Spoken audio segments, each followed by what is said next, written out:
Hey guys, Tech here, and I just want to talk about Intel. Um, they recently they will leak the new graphics card that should be coming out soon, and so Intel announced the Arc B580 and the B570 graphics card that should be coming out on December 3rd, and they will launch them on December 12th, along with media reviews.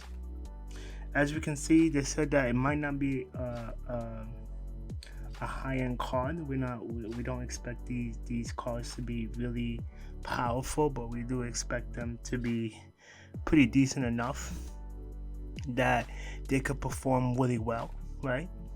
And they saying that they may cost around $250, which is not that bad when you really think about it. If you're on a budget and you're looking for a new graphic card for your computer or gaming PC, but you can probably check this out.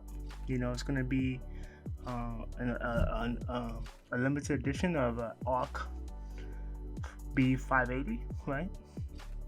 And they said that it may feature like 20Xe2 core and 2.8 gigahertz GPU, clock up to 12 gigabytes of GDDR6, right, memory.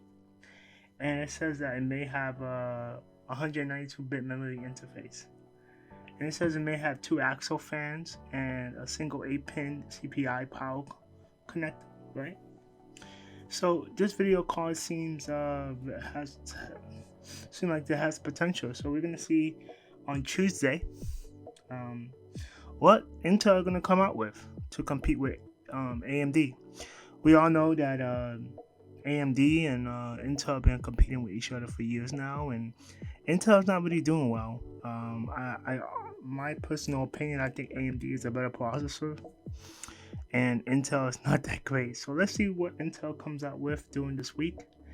And I just wanted to share this news with you guys. Like and subscribe. I'll see you guys soon. Later.